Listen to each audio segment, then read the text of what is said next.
kayak gini bukan ya tugasnya?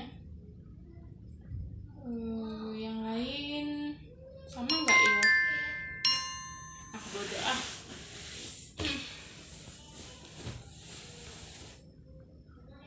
Ih, gue masih kepikiran gimana ya? Kok jadi khawatir gini? Iya, kayaknya kemarin Helma ngasih kontak konselor. Coba deh saya hubungi.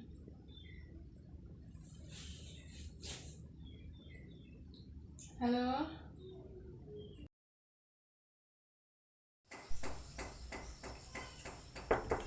Assalamualaikum.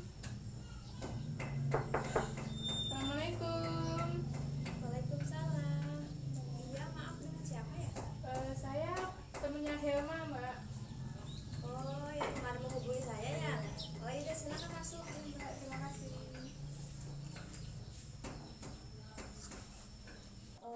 Gimana kabarnya Mbak? Alhamdulillah sih Mbak, dibilang baik ya baik, dibilang enggak ya enggak, kayak gitu pokoknya. Oh iya. Kita belum kenalan loh. Saya Firda. Kalau Mbak sendiri siapa ya? Saya Ratna Mbak. Mbak Ratna. Jadi Mbak Ratna ini kenal Mbak Helma di mana? Apa teman kampusnya atau bagaimana? Iya Mbak, saya teman kampusnya Helma. Kemarin sempat cerita sih saya ke dia, katanya suruh minta bantuan kesini gitu Mbak. Oh iya, sebelumnya Mbak Ratna ini sudah pernah melakukan proses konseling apa belum? Belum Mbak, masih pertama Belum ya? kali. Mungkin sebelum kita melakukan proses konseling ini ada beberapa hal yang mungkin sekiranya Mbak Ratna harus ketahui. Sebenarnya apa sih proses konseling itu?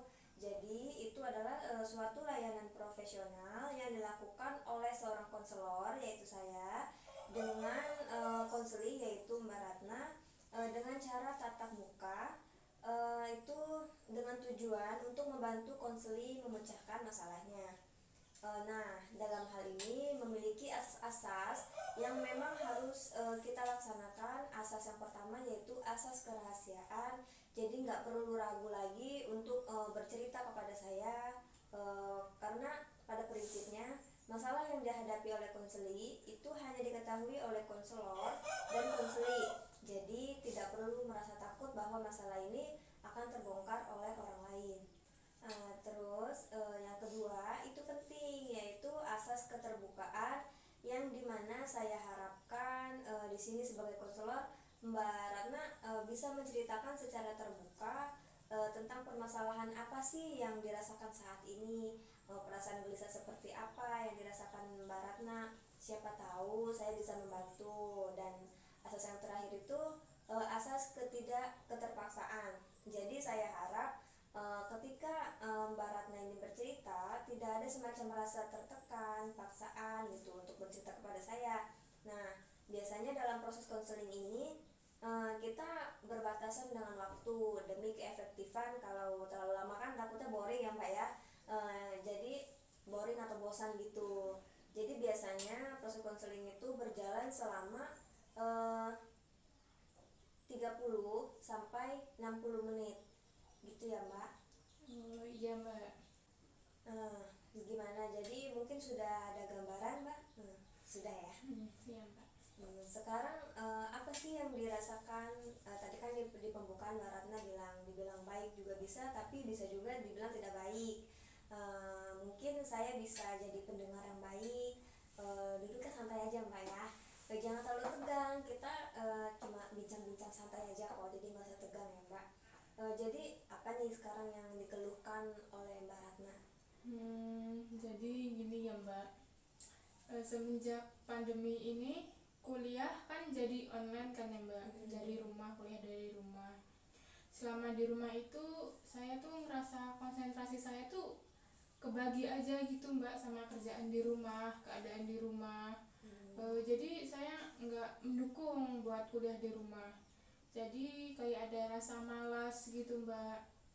Terus untuk kerjain tugas tuh kadang saya ngerasa nggak maksimal gitu Mbak, kayak ya udah deh, yang penting jadi aja tugasnya, benar atau salahnya udah amat gitu Mbak.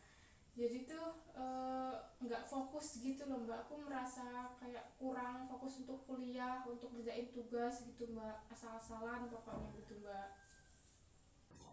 Saya juga tuh kalau di kelas tuh jarang aktif gitu loh Mbak, padahal kalau yang lain tuh kayak masih kelihatan gitu antusiasnya tuh.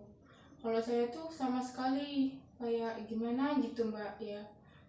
Terus tuh IPK saya tuh menurun gitu Mbak, nggak kayak biasanya. Jadi saya tuh kayak ngerasa nggak maksimal gitu Mbak, cemas sama IPK sama yang sekarang.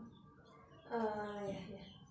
Jadi kalau saya boleh tahu nih ya, kecemasan Mbak Ratna ini sampai mengganggu tidak? Maksudnya kayak entah itu mengganggu pola makan, pola tidur, atau yang lainnya gitu?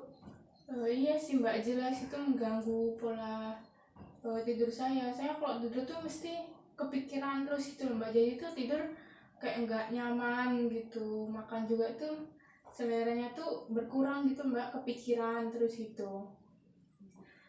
Jadi ini ya, kalau boleh saya kasih kesimpulan apa yang Mbak Ratna rasain ini, itu adalah cemas dan merasa takut akan hasil yang gak maksimal selama Mbak Ratna mengerjakan tugas. Jadi mungkin lebih ke kepercayaan diri Mbak Ratna ini hilang. Terus Mbak Ratna juga merasa kecemasan yang berlebihan karena takut selama pandemi ini Mbak Ratna ini gak maksimal mengerjakan tugasnya. Saya akan mengajukan beberapa pertanyaan mungkin akan menjadi sebuah gambaran untuk saya dalam usaha membantu menyelesaikan masalah Mbak Ratna ya. Nah, pertanyaan yang pertama ini biasanya apa sih yang Mbak Ratna katakan ini ketika Mbak Ratna sedang merasa cemas? Mungkin ya kayak, aduh gimana nih, saya takut bila ada kesalahan gitu, saya gelisah, saya nggak percaya diri gitu Mbak. Takut ya dengan Iya, IPK, tugas-tugasnya gitu ya. Iya Mbak. Nah, Mbak Ratna ini pernah nggak mencoba gitu untuk menenangkan diri Mbak Ratna sendiri?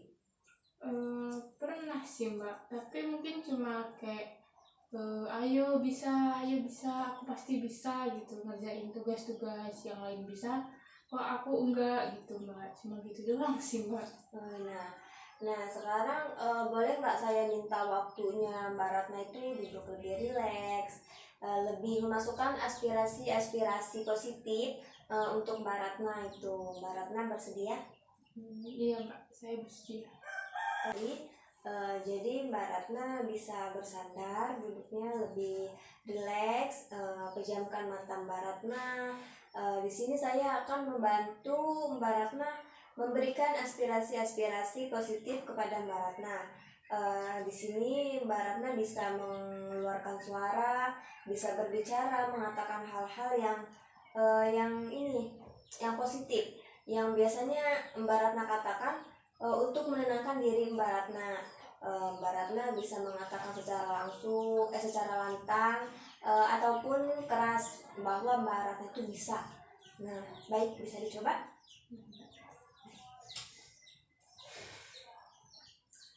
Aku bisa, aku pasti bisa, aku harus bisa. Aku sudah mengerjakan tugas-tugasku secara maksimal. Pasti nilaiku juga akan maksimal. Baik, sudah cukup Mbak.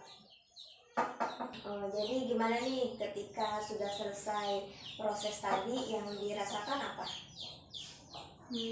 Saya lebih tenang sih Mbak, saya lebih percaya diri sekarang. Ternyata yang menakuti itu hanya kekhawatiran saya saja Mbak, jadi harus saya buang. Jadi proses yang tadi itu proses self-talk, dimana sebagai konseling menyadari betul sebenarnya bisa, cuman karena kekhawatiran, ketakutan yang dialami sehingga tidak sadar bahwa sebenarnya Mbak Ratna itu bisa. Jadi Mbak Ratna ini bisa lakukan self-talk ini setiap hari, bisa sebelum tidur atau ketika sedang merasakan cemas. Mbak Helma tuh bisa penjaman mata, melakukan self-talk itu selama 15 menit lah ya. Itu sih yang bisa Mbak Ratna lakukan. Semoga dengan proses konseling yang kita lakukan tadi bisa membantu Mbak Ratna ya, bisa menjadi lebih baik lagi. Saya percaya kok Mbak Ratna itu pasti orangnya ceria, menyenangkan. Saya senang bertemu dengan Mbak Ratna. Jangan lupa ya yang tadi itu diterapkan ya Mbak Ratna ya. Iya Mbak, saya akan mencobanya, saya akan menerapkannya. Nah nanti setelah itu Mbak Ratna bisa datang ke sini lagi. Oke Mbak, baik. Oh ya Mbak, ngomong-ngomong ini kayaknya sudah sore. Saya pamit pulang dulu ya Mbak. Oh iya, mari saya. Sebelumnya terima kasih ya Mbak. Iya sama-sama. Mari saya antar. Iya Mbak.